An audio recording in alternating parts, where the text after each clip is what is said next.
Misericordia es que Dios no nos dé lo que nos merecemos.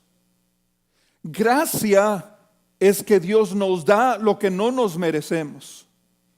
Y trabajan, están muy de acuerdo, están en línea que cuando Dios tiene misericordia, que no nos paga, que no nos da lo que tú y yo nos merecemos, pero nos da lo que tú y yo no nos merecemos. Tú y yo sabemos que hemos sido creados por Dios, somos creación de Dios, que hemos sido diseñados para un propósito mucho más excelente, mucho más alto.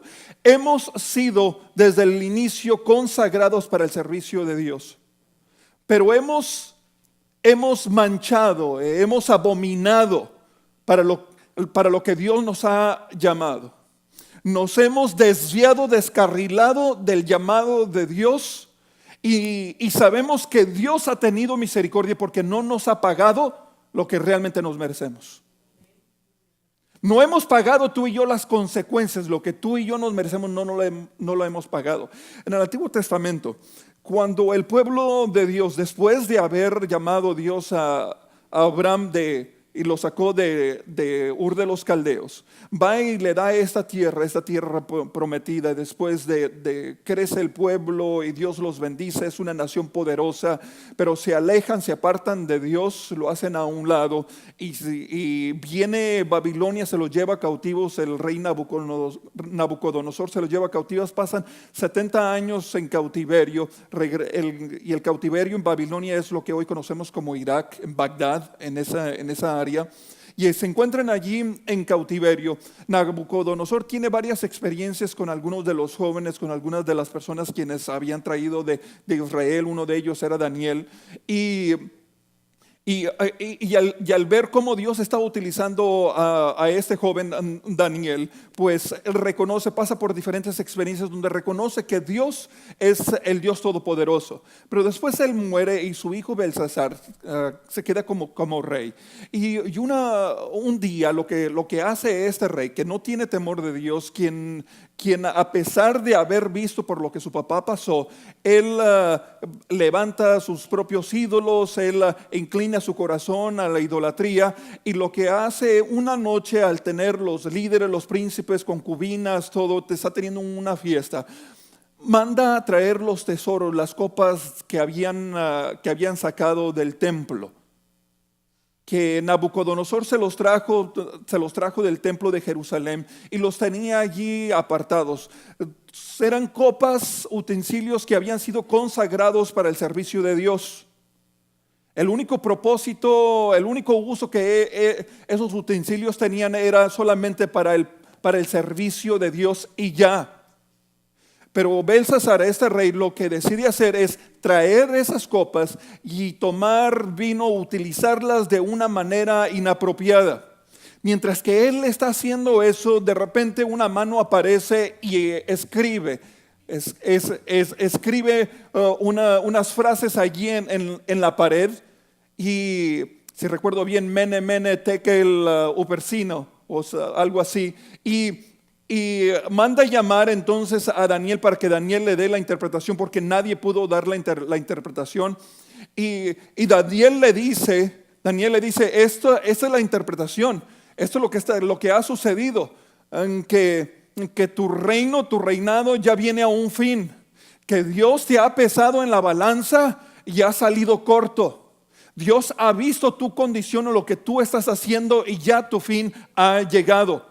Por lo tanto, Dios levanta otros reinos y en esa misma noche toman la vida de ese rey. Esa misma noche.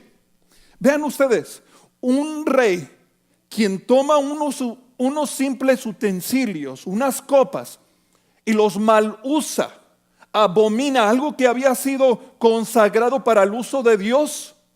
Dios inmediatamente hace juicio con esa persona y su vida termina esa misma noche. ¿Qué si la misericordia de Dios no estuviera sobre nuestra vida? ¿Qué si tú y yo tuviéramos que pagarla por todo lo que tú y yo hemos hecho en contra de Dios? Definitivamente ya no estuviéramos aquí. definitivamente ya ni siquiera inclináramos nosotros nuestra rodilla para pedirle a Dios bendición, porque sabemos que lo que nos merecemos nosotros es la consecuencia del pecado, y esa es la muerte. Porque Dios te ha hecho a ti, Dios me ha hecho a mí. Dios nos ha formado, nos ha creado, somos creación de Dios. Respiramos ese aire que nosotros no es nuestro, tomamos del agua que no es nuestra, nosotros no la hacemos, y todo es bendición de Dios para cumplir los planes, los propósitos de Dios. Pero aún así nos hemos alejado, nos hemos apartado, o aún dentro de todos nuestros planes tenemos ciertas áreas. Nosotros al establecer metas, tenemos metas económicas, financieras, nuestra carrera, nuestros estudios, nuestra familia, nuestras relaciones, nuestras amistades, etcétera. Tenemos diferentes metas, tenemos diferentes áreas de nuestra vida, y hay en ciertos aspectos, en ciertas áreas donde ya sea no le hemos confiado plenamente a Dios, donde no le hemos rendido a Dios plenamente esas áreas, donde todavía hay ciertas acciones de nuestra vida que nosotros sabemos que Dios está teniendo misericordia de nosotros porque seguimos aún vivos. Que Dios nos continúa bendiciendo en todas las demás áreas, pero hay esa área que nosotros le estamos fallando a Dios. Y tú sabes exactamente en cuál es tu posición, cuál es tu estado, pero hay una área de tu vida donde tú dices, necesito rendirla a Dios, y tú sabes, porque hay la convicción en tu corazón, está el remordimiento, el Espíritu Santo constantemente está hablando a tu oído para que te apartes, que te alejes, y aún así, escuchando la voz del Espíritu Santo, tomas ese paso, quebrantas, manchas lo que Dios ha consagrado. Y aún así podemos venir aquí y decirle, perdóname, Señor, y saber que Él no nos da lo que nos merecemos, que Él tiene misericordia de nosotros, mas todo lo contrario, nos da lo que no nos merecemos, nos perdona, nos limpia, nos da de su amor, nos hace nuevas criaturas que nos podemos presentar delante de Él, y nos hace sus hijos. No nos merecemos. Seamos honestos. Ninguno de nosotros nos merecemos ser llamados hijos de Dios, porque sabemos el historial, sabemos lo que hemos hecho. Sabemos lo que ha venido en nuestra mente, lo que ha salido de nuestros labios, lo que nuestras manos han hecho. Sabemos exactamente, no nos merecemos ser llamados hijos de Dios, pero por la gracia de Dios, por su misericordia, no nos paga lo que realmente nos merecemos.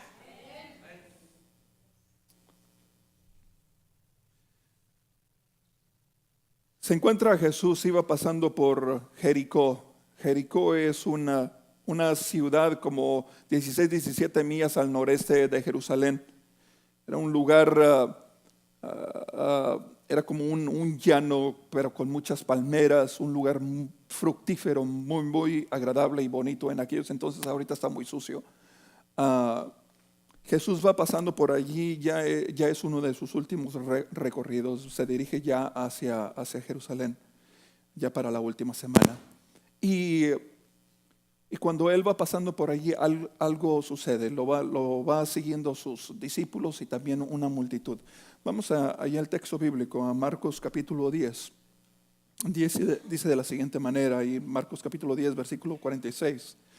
Entonces vinieron a Jericó, y al salir de Jericó, Él y sus discípulos y una gran multitud, Bartimeo el ciego, hijo de Timeo. Bartimeo significa literalmente hijo. Bar es hijo de Timeo. Y Timeo, la posibilidad es que de los caldeos hay una palabra que significa ciego. Entonces la posibilidad es que esté diciendo el ciego hijo del ciego, donde su papá haya sido ciego.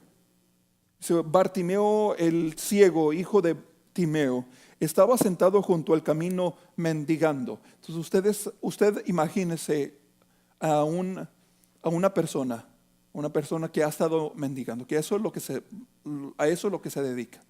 Usted y yo constantemente somos confrontados con personas así.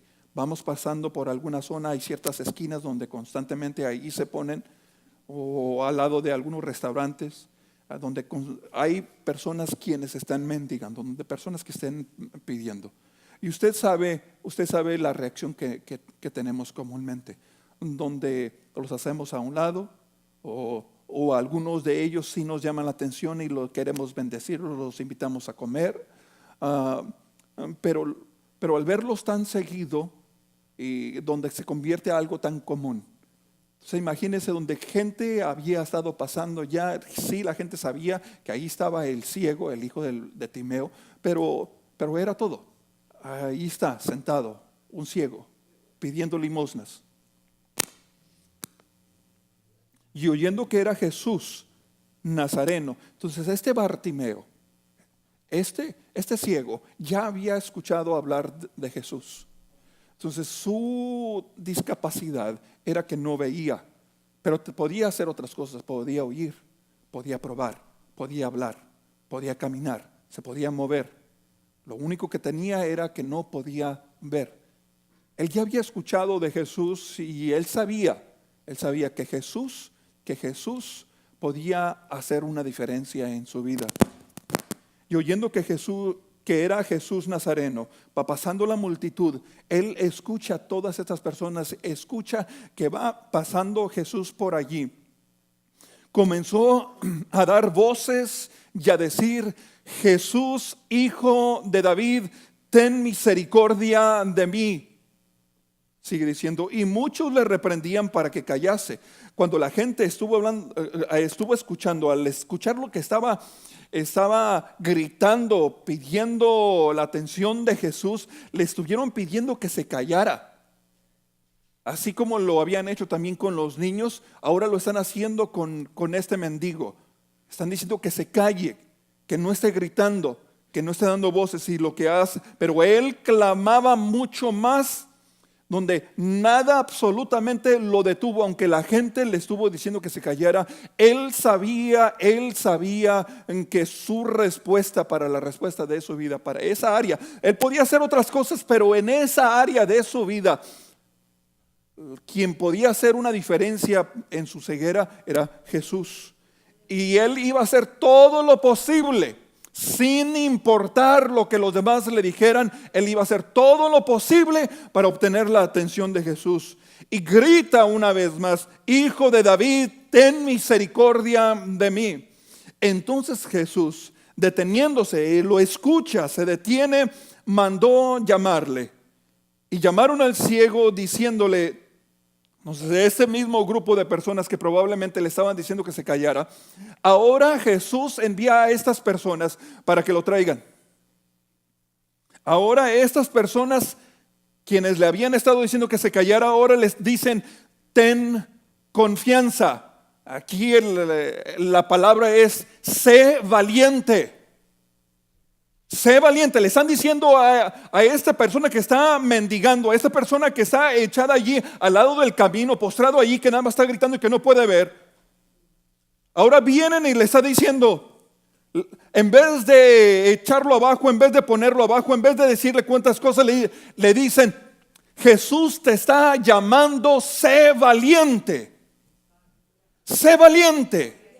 Si nosotros como pueblo de Dios tuviéramos esa misma actitud, sabiendo que Dios nos llama para que vayamos a aquellas personas quienes están pasando por necesidad, si tomáramos la actitud, en vez de estarles diciendo cállate, si nosotros tomáramos la actitud de decirles: sé valiente, Cristo te está llamando, levántate, te llama. Él entonces, arrojando su capa, haciendo a un lado todo lo que él tenía, lo que lo cubría, lo hace a un lado, se lo quita, se quita esa capa, se levantó. Eso es lo que él podía hacer. Él hace lo que él puede hacer, se levanta, deja su capa, lo que lo cubría, donde estaba puesta su confianza, lo deja, lo hace a un lado, se levanta, hace lo que él puede hacer y viene a Jesús. 51. Respondiendo Jesús le dijo: ¿qué quieres que te haga? Ahora nosotros podríamos preguntarle, pero ¿cómo, Jesús? ¿Cómo es que le estás preguntando qué quieres que te haga? ¿Acaso no es obvio? ¿Acaso no es obvio que es un ciego y sabes que quiere recobrar la vista? No. Recordemos, esta persona no sabemos cuántos años allá había pasado allí. Esta persona muy probable estaba tan acostumbrada de estar mendigando, de estar recibiendo limosnas y de allí estar viviendo. El hecho ahora que Jesús le hiciera un milagro y que esta persona recobrara, que este ciego recobrara la vista, significaba que ya no iba a poder seguir allí al lado del camino pidiendo limosna. Ahora se iba a tener que poner a trabajar. ¿Jesús sabe eso? Sí. ¿Estás dispuesto a cambiar tu vida? Probablemente estés tan acostumbrado a estar viviendo así de esa manera que no quieras rendir esa área de tu vida. La quieres cuidar porque así te gusta, así quieres estar viviendo. Prefieres no rendirla. Entonces Jesús, como todo un caballero, le pregunta: ¿qué quieres que te haga? Y el ciego le dijo: maestro. Raboni dice: mi maestro. Lee lo que dice: que recobre la vista. Y Jesús le dijo: vete, tu fe te ha salvado. Y enseguida recobró la vista. ¿Y qué? Y seguía a Jesús en el camino. Tenemos ciertas áreas de nuestra vida, hay un rinconcito de nuestra vida donde la hemos estado manteniendo. Podemos hacer otras cosas, podemos caminar, podemos hablar, podemos oír, podemos tocar, podemos respirar, podemos tener esa experiencia, pero a este ciego lo único que le faltaba era la vista. Donde haya un área de tu vida donde tú estés diciendo: Señor, y tú sabes en tu corazón que le has estado pidiendo: ten misericordia de mí, Señor. Ten misericordia. No me pagues con lo que yo me merezco, Dios. Dejo todo, mi capa. Me levanto y vengo a ti, Jesús, diciéndote: haz un milagro. Quiero un cambio. Quiero un cambio. No quiero seguir viviendo de la misma manera. Te necesito, Señor. Te necesito.